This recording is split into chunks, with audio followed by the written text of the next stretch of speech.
घेण्याबाबत निर्देश दिलेले आहेत आणि या दृष्टीने स्थानिक स्वराज्य संस्थेच्या या निवडणुकीच्या दृष्टीने आपल्याशी संवाद साधावा आणि आपल्या माध्यमाने मतदार, उमेदवार, राजकीय पक्ष व इतर सर्व संबंधितांपर्यंत हा संदेश पोहोचण्यासाठी आज आम्ही राज्य निवडणूक आयोगामार्फत ही पत्रकार परिषद आयोजित केलेली आहे.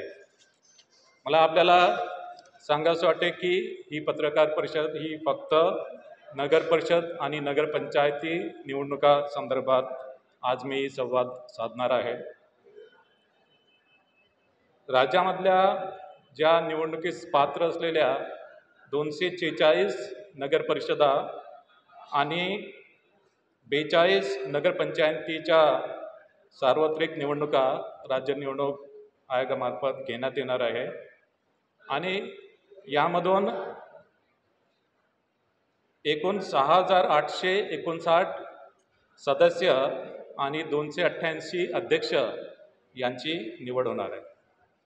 246 नगरपरिषदांमध्ये 10 नवनिर्मित नगरपरिषदांचा समावेश आहे आणि 236 नगरपरिषदांची मुदत यापूर्वीच संपलेली आहे. राज्यामध्ये एकूण 147 नगरपंचायती आहे. त्यापैकी 42 नगरपंचायतीसाठी निवडणूक होत आहे. त्यामध्ये 15 नवनिर्मित नगरपंचायती आहे आणि 27 नगरपंचायतीची मुदत यापूर्वी संपलेली आहे आणि उर्वरित 105 नगरपंचायतीची मुदत यापूर्वी समाप्त झालेली नाही.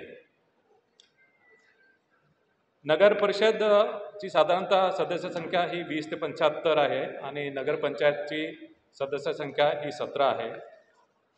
नगरपरिषदेची निवडणूक ही बहुसदस्यीय पद्धतीप्रमाणे आहे आणि साधारणतः एका प्रभागामध्ये सर्वसाधारणपणे 2 जागा नगरपरिषदेमध्ये असतात. पण नगरपरिषदच्या सदस्य संख्येचा आकडा विषम जर असेल तर नगरपरिषदेमध्ये एका प्रभागामध्ये 3 जागा असतात. म्हणजे साधारणतः मतदारांना 2 ते 3 सदस्यांसाठी वोटिंग करावं लागेल. याशिवाय नगरपरिषदेचा एक अध्यक्ष आहे, यासाठी सुद्धा मतदान करावं लागेल. नगरपंचायतमध्ये आपल्याला माहीत आहे की फक्त एक सदस्य असतो आणि एक अध्यक्ष, त्याच्यामुळे तिथे मतदारांना नगरपंचायतीसाठी 2 मतं द्यावे लागते. नामनिर्देशन हे पूर्णपणे राज्य निवडणूक आयोगाने जे संकेतस्थळ विकसित केलेले आहे त्या संकेतस्थळावर ऑनलाईन नामनिर्देशन पत्र स्वीकारले जातील आणि एका प्रभागामध्ये एका उमेदवाराला जास्तीत जास्त 4 नामनिर्देशन पत्र दाखल करता येतील.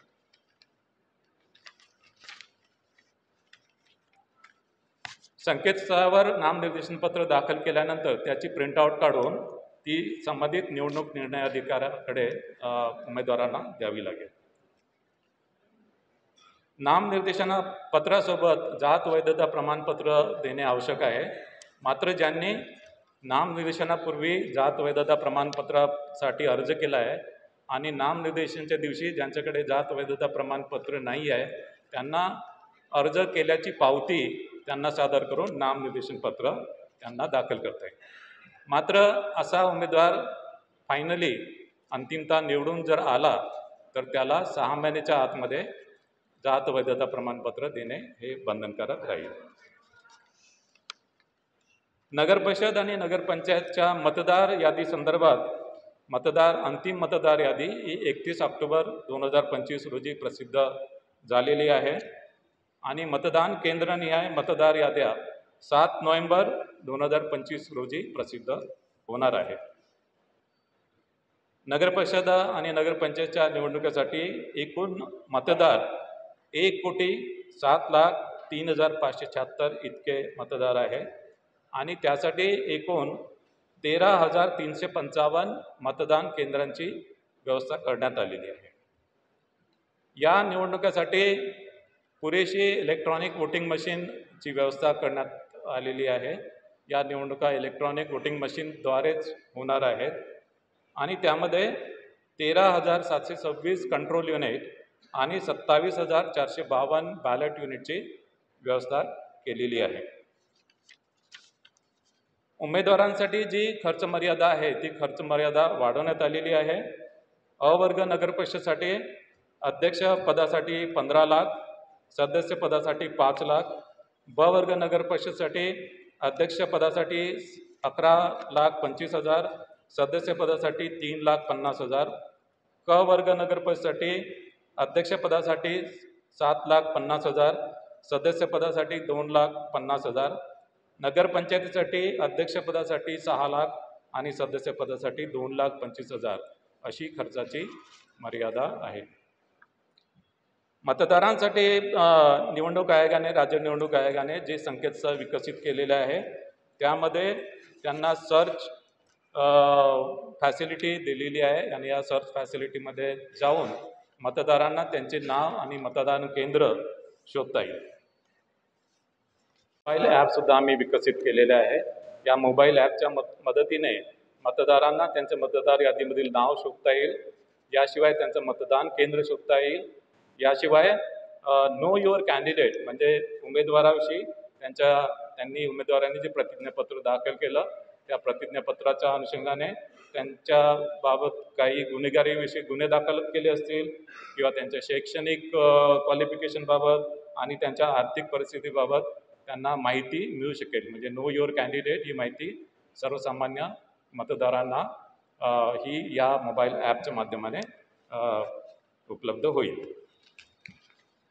मतदार यादीच्या बाबतीत जे संभाव्य दुबार नावाबाबत राज्य निवडणूक आयोगाने पूर्ण दक्षता घेतलेली आहे. राज्य निवडणूक आयोगाने त्यांच्या सिस्टीमवर टूल विकसित केलेले आहे आणि या टूलच्या माध्यमाने प्रत्येक नगरपरिषद नगरपंचायतीमधील प्रभागामध्ये संभाव्य दुबार मतदार हे डबल स्टार असे चिन्ह त्याच्या पुढे आलेले आहे. जिथे जिथे अशा प्रकारचे डबल स्टार आलेले आहे तिथे संबंधित अधिकारी संबंधित मतदारांना कॉन्टॅक्ट करून तो कुठल्या प्रभागामध्ये आणि कुठल्या मतदान केंद्रामध्ये तो मतदान करेल याची माहिती घेईल. त्यासोबतच त्याचं नाव, त्याचं लिंग, त्याचा फोटोग्राफ आणि त्याचा पत्ता या सर्व बाबीसुद्धा तपासेल. ज्या मतदान केंद्रामध्ये त्यांनी ऑप्शन दिलेला आहे त्या मतदान केंद्रामध्ये त्याला मतदानाची सोय असेल आणि इतर मतदान केंद्रामध्ये त्याला मतदान करता येणार नाही. ज्या मतदारांच्या नावानं पुढे डबल स्टार आलेला आहे, दुबार मतदार म्हणून डबल स्टार आलेला आहे, पण त्यांनी काही प्रतिसाद दिला नाही तर सर्व मतदान केंद्रावर त्याचं डबल स्टार म्हणून नोंद होईल आणि असा मतदार मतदान केंद्रावर आल्यानंतर त्याच्याकडून एक डिक्लेरेशन घेतलं जाईल की या मतदान केंद्राव्यतिरिक्त इतर मतदान केंद्रामध्ये त्यांनी मतदान केलं नाही किंवा या मतदानानंतर दुसऱ्या मतदान केंद्रावर तो मतदान करणार नाही. म्हणजे एकाच मतदान केंद्रावर त्याला मतदान करता येईल. ऑफकोर्स त्याच्या ज्या वेगवेगळे जे अधिनियम आहेत आणि नियम याच्यामधल्या मतदारांच्या पात्रतेविषयी ज्या तरतुदी आहेत त्या ऑफकोर्स प्रिसाइडिंग ऑफिसर या तपासून घेतील. मतदार जागृतीच्या संदर्भात मतदानाचा टक्का वाढावा यासाठी आम्ही 32 वेगवेगळ्या प्रकारचे ॲक्च्युली वोटर्स अवेअरनेस कॅम्पेन आम्ही घोषित केलेले आहेत आणि संबंधित नगर परिषद आणि नगरपंचायती यांच्या निधीमधून हे जे मतदान आणि काही निधी राज्य निवडणूक आयोगाकडे पण आहे. सोशल मीडियाच्या माध्यमाने आणि राज्य निवडणूक आयोगाने त्याच्या संदर्भात एक गीतसुद्धा तयार केलेलं आहे आणि या वोटर्स अवेअरनेस कॅम्पेनच्या माध्यमाने मतदानाचा टक्का जास्तीत जास्त वाढेल याच्याबद्दल आम्ही दक्षता घेतलेली आहे. वेगवेगळे पोस्टर्स, बॅनर्स, क्रिएटिव्ह आर्ट, भित्तिचित्र, चित्ररथ याच्या माध्यमाने सुद्धा वोटर्स अवेअरनेस कॅम्पेन राबवला जाईल. मतदान केंद्रावर पुरेशा सुविधा देण्यात आलेल्या आहेत आणि त्याच्यामध्ये विशेष करून दिव्यांग मतदार, तान्ह्या बाळासह ज्या स्त्रिया आहेत, गरोदर स्त्रिया आहेत, ज्येष्ठ नागरिक आहेत यांना प्राधान्याने मतदान करून दिलं जाईल. दिव्यांग आणि ज्येष्ठ नागरिकांसाठी रॅम्पची सोय केलेली आहे. याशिवाय व्हीलचेअरची सुद्धा व्यवस्था करण्यात येणार आहे. सर्व मतदान केंद्रावर विजेची व्यवस्था, पिण्याच्या पाण्याची व्यवस्था, सावलीची व्यवस्था, शौचालयाची व्यवस्था उपलब्ध करून देण्यात आलेली आहे. आणि विशेष करून काही मतदान केंद्र हे गुलाबी मतदान केंद्र म्हणून ॲक्च्युली हे आम्ही करू आणि या गुलाबी मतदान केंद्रामध्ये या मतदान केंद्रातील सर्व निवडणूक अधिकारी कर्मचारी पोलीस कर्मचारी हे महिला कर्मचारी असतील. यावेळेस मतदान केंद्राच्या इमारतीमध्ये मोबाईल नेण्याची एक फॅसिलिटी आम्ही दिलेली आहे. मात्र ॲक्च्युअल मतदान केंद्रामध्ये मोबाईल नेता येणार नाही, त्या इमारतीमध्ये नेता येईल आणि त्या मतदान केंद्राच्या बाहेर एक फॅसिलिटी असेल, तिथे मोबाईल तिथे डिपॉझिट करता येईल. मात्र हे कंपल्सरी नाही आहे. जे निवडणूक निर्णय अधिकारी याच्या संदर्भात निर्णय घेतील की कुठल्या मतदान केंद्रावर ही मोबाईल नेण्याची फॅसिलिटी उपलब्ध करून द्यायची आहे.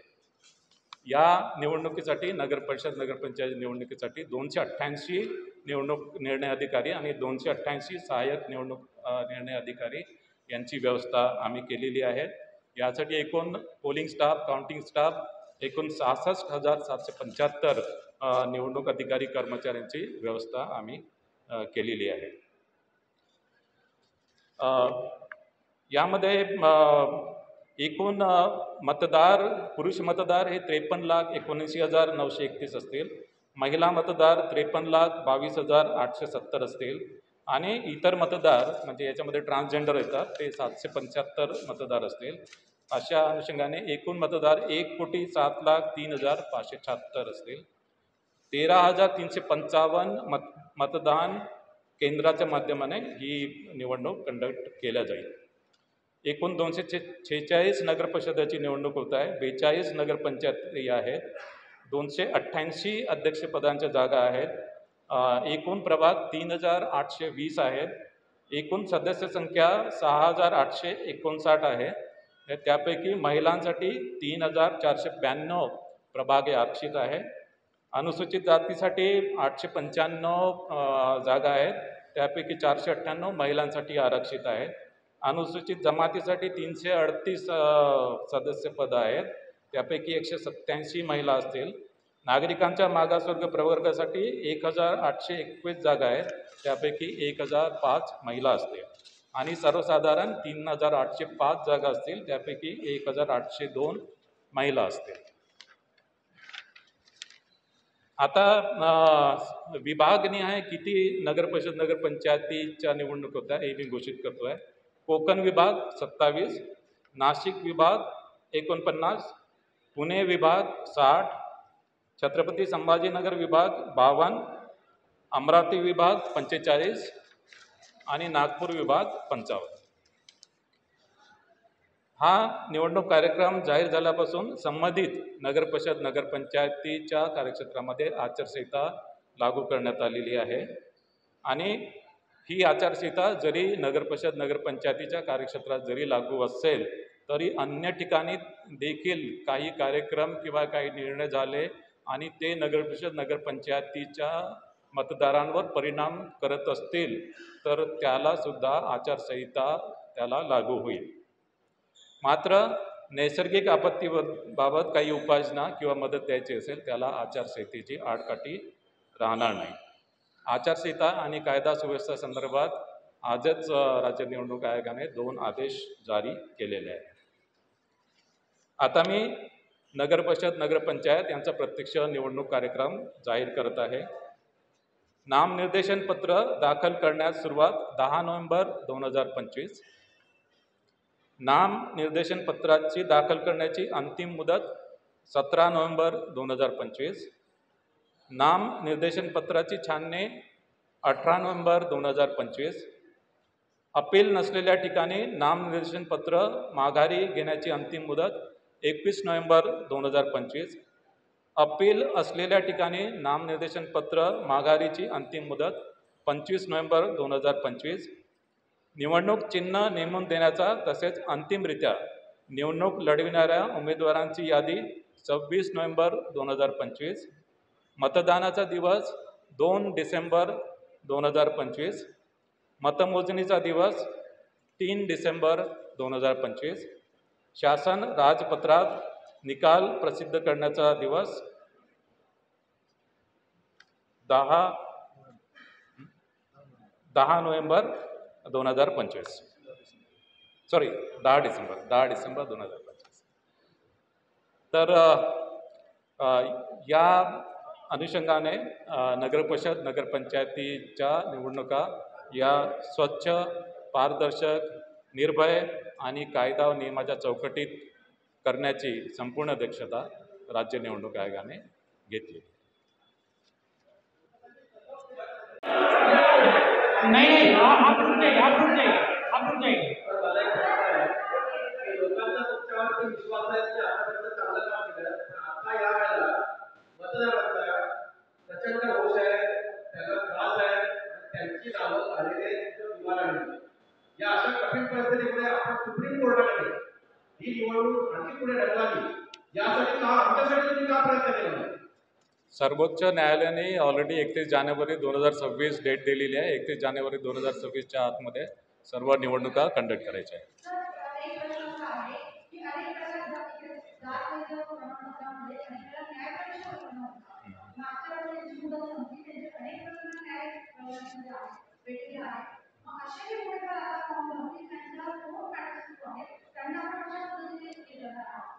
नाही, याच्यामध्ये प्रोव्हिजन एकदम क्लिअर आहे की नामनिर्देशन पत्र दाखल करण्यापूर्वी निर्देशन पत्र दाखल करताना त्यांच्याकडे वैधता प्रमाणपत्र असेल तर अडचण नाही आहे. मात्र नामनिर्देशन पत्र दाखल करताना त्यांच्याकडे वैधता प्रमाणपत्र नसेल, मात्र नामनिर्देशन पत्र दाखल करण्यापूर्वी त्यांनी स्क्रुटिनी कमिटीकडे अर्ज केला असेल आणि त्याची पावती जर दाखल केली तर नामनिर्देशन पत्र त्यांचं स्वीकारलं जाईल. मात्र ते जर निवडून आले तर त्यांना 6 महिन्याच्या आतमध्ये त्यांना कास्ट व्हॅलिडिटी सर्टिफिकेट सादर करणं बंधनकारक राहील. 6 महिन्याच्या आतमध्ये कास्ट व्हॅलिडिटी सर्टिफिकेट त्यांनी दिलं नाही तर त्या उमेदवाराची निवडणूक ही रद्द होईल.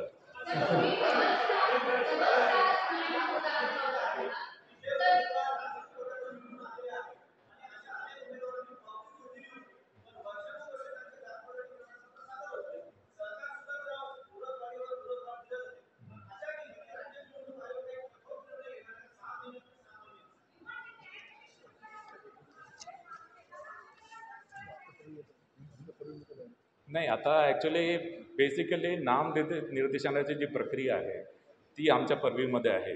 एकदा तो निवडून आल्यानंतर गॅझेटमध्ये पब्लिकेशन झाल्यानंतर तिथे राज्य निवडणुकाचा रोल संपतो. त्याच्यानंतर रोल तो राज्य शासनाचा आहे.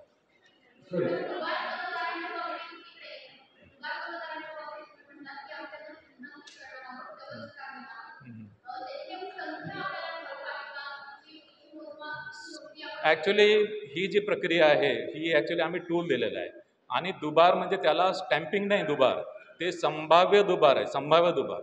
आता संभाव्य दुबार आमचे कर्मचारी ज्यावेळेस त्या मतदारांकडे जातील, तिथे शहानिशा करतील, त्यावेळेसच कळेल की तो खरोखर दुबार आहे किंवा नाही आहे. त्याच्यामुळे ही संख्या आता मला सांगता येणार नाही, कारण की ही संख्या ही प्रत्येक प्रभागामध्ये वेगवेगळी आहे. ती या सर्व नगरपरिषदांमध्ये ती वेगवेगळी संख्या आहे. आणि त्याच्यानंतर ही ॲक्च्युली ज्यावेळेस फायनल होईल, ज्यावेळेस हे संभाव्य दुबार मतदार आपण ॲक्च्युली व्हेरीफाय करू, त्यावेळेसच ॲक्च्युली आपल्याला ही संख्या समजेल आणि मतदानाच्या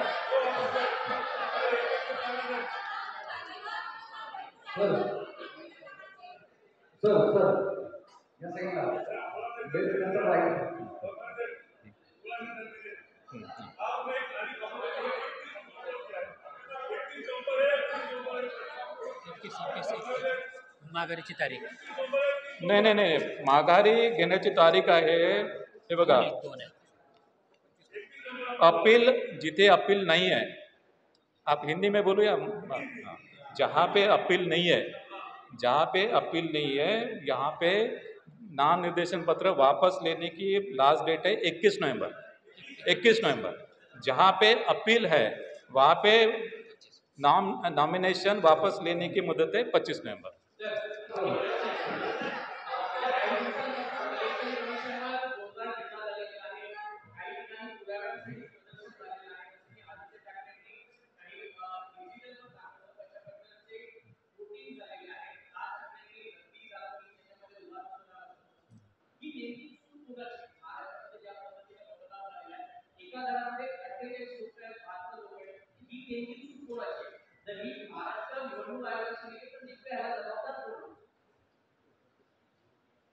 नाही, आता ॲक्च्युली जी मतदार यादी आहे, मतदार ही भारत निवडणूक आयोगाकडून मतदार यादी आम्हाला मिळाली. आमचे आमचे आम आमचे जे पॉवर आहे ते दुबार मतदार आम्ही आयडेंटिफाय केलेले आहेत आणि याशिवाय ज्यांचे नाव त्याच्यामध्ये आलेले नाही ते सुद्धा आम्ही इन्क्लूड या मतदार यादीमध्ये केलेले आहेत आणि त्याप्रमाणे ही मतदार यादी फायनली आम्ही पब्लिश केलेली आहे. काय याला जबाबदार कोण आहे दुबार नाही आपण कोणाला ब्लेम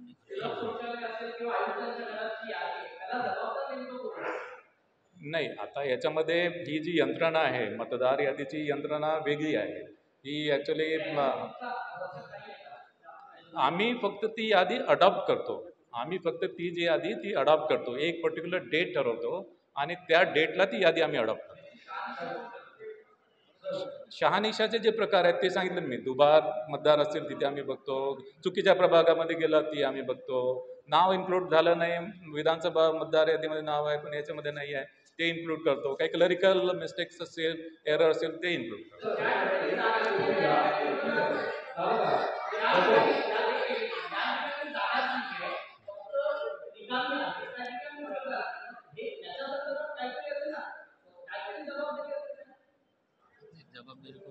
जबाबदारी जी आहे त्याच्यामध्ये प्रत्येक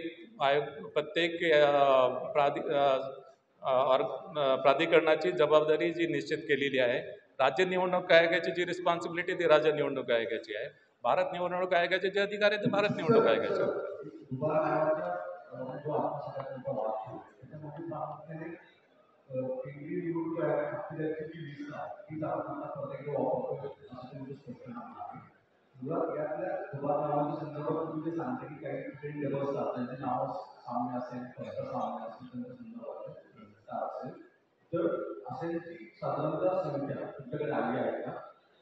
नाही, ते मी ॲक्च्युली संख्या सध्या मी सांगू शकणार नाही, कारण की आता ही जी प्रक्रिया आहे ती प्रक्रिया प्रत्येक जे रिटर्निंग ऑफिसर आहे त्यांच्या स्तरावर सुरू आहे आणि त्यामध्ये ॲक्च्युली फिजिकल व्हेरिफिकेशन आणि मतदानाच्या 2 दिवस आधीपर्यंत ही प्रक्रिया सुरू राहील. मतदानाच्या 2 दिवस आधी एक्झॅक्टली आपल्याला दुबार मतदार किती आहेत एक्झॅक्टली, कारण की आता जे सॉफ्टवेअरने आयडेंटिफाय केलं ते संभाव्य दुबार आहे, ते ॲक्च्युअल दुबार नाही, ते संभाव्य दुबार आहे.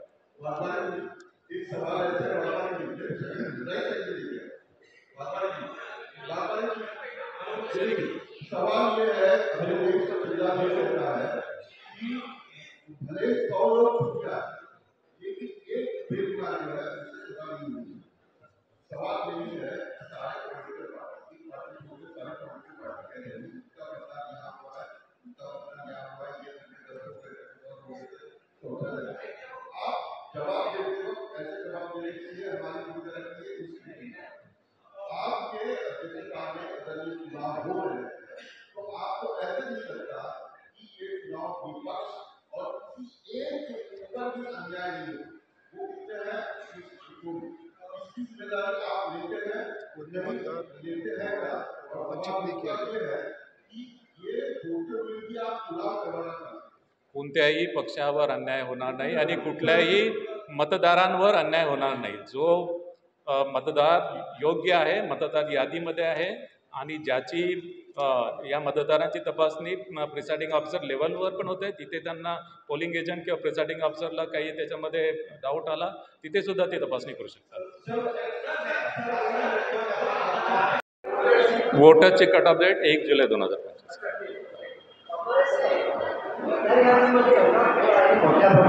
फक्त सत्ताधाऱ्यांपासून सोडलं तर सर्वपक्षीय लोकांचा पक्षांचा विरोध असताना मतदान घेण्यासाठी एवढी घाई का?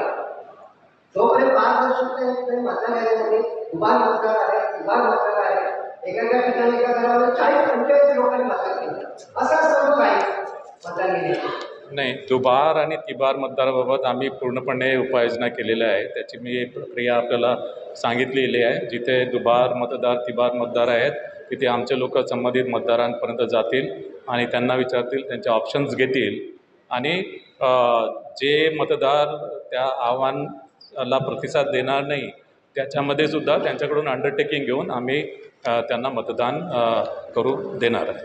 विरोधकांचा असाही आरोप आहे की निवडणूक आयोग हे सत्ताधाऱ्यांच्या दबावाखाली त्यांच्या सांगण्याप्रमाणे काम करतात. कितपत तथ्य आहे? नाही, हे चुकीचं आहे. असं निवडणूक आयोग कोणाच्याही दबावाखाली काम करत नाही. विरोधकांनी काही ऍक्शन आहे की एका एका घरामध्ये 40पेक्षा जास्त मतदान नोंदणी केलेले आहे, चुकीचे पत्ते आहेत, तर त्या संदर्भात तुम्ही काय कराल की दुरुस्तीकरणासंदर्भात काय पावलं? नाही, हे बघा, ॲक्च्युली आम्हाला यादी जी आहे, मतदार यादी, ही ॲक्च्युली इलेक्शन कमिशन ऑफ इंडियाकडून मिळते. या यादीमध्ये आम्हाला दुबार तिबार मतदाराबाबत आम्हाला ॲक्च्युली कार्यवाही करता येतं, जी आम्ही केलेली आहे. सेकंडली, याच्यामध्ये काही क्लरिकल मिस्टेक्स असतील त्यासुद्धा आम्ही दुरुस्त करतो आहे, केलेल्या आहेत. आणि यामध्ये प्रभाग चुकलेला जर असेल तर प्रभाग ते सुद्धा आम्ही दुरुस्त करतो, की ॲक्च्युली एका प्रभागामध्ये पाहिजे मात्र चुकीने दुसऱ्या प्रभागामध्ये गेला आहे, ते सुद्धा आम्ही दुरुस्त करतो आहे. आणि विधानसभेच्या मतदार यादीमध्ये नाव आहे पण या मतदार यादीमध्ये नाव नाही आहे, ती सुद्धा आम्ही नाव त्यामध्ये इन्कॉर्पोरेट करतो आहे. इशारे दिलेले आहे की मतदान होऊ देणार नाही किंवा मतदान लावू नका अशा पद्धतीच्या जर काही हे आल्या घोषणा, तर मग मतदानावरती मोठ्या प्रमाणावरती परिणाम होऊ शकेल आणि मतदानाची टक्का जो आहे तो मोठ्या प्रमाणावरती खाली येऊ शकेल. त्यासाठी चिंता पडत नाही का? आम्ही ॲक्च्युली मतदानच्या टक्केवारी वाढवण्यासाठी विविध वोटर्स अवेअरनेस कॅम्पेन आम्ही घेतो आहे. त्यानंतर मग जिथे दुबार तिबार मतदार आहे त्या मतदारांपर्यंत आम्ही पोहोचतो आहे.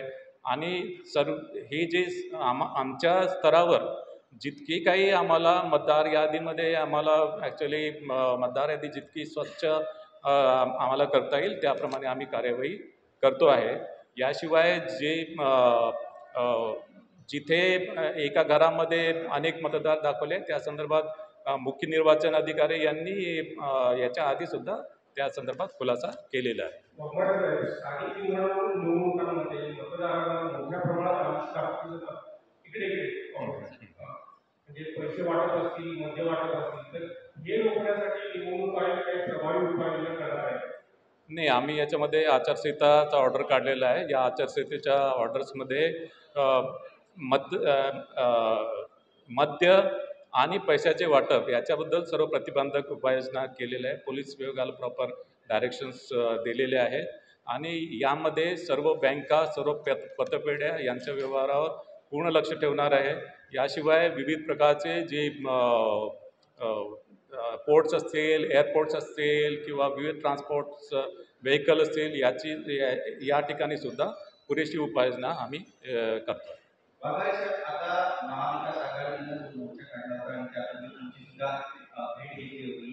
एक प्रश्न या निमित्तानं उपस्थित होतोय की दुबार मतदार आहेत, तिबार मतदार आहेत, तुम्ही सांगितलं की आता डबल स्टार केलं आहे, त्यांच्याकडून अंडरटेकिंग घेतलं आहे, कुठे राहतात नाव पत्ता निवड शोधलं आहे. मग तुम्ही हे मान्य करता का की या पूर्वीच्या निवडणुका झालेल्या आहेत लोकसभेच्या असू द्या, विधानसभेच्या असू द्या, त्यामध्ये सुद्धा हे दुबार मतदार लोकांनी त्यांनी मतदान केलंय, यात निवडणूक आयोगाची चूक आहे? नाही, लोकसभा विधानसभा निवडणुकीच्या बाबतीत मी काही कॉमेंट्स करणार नाही.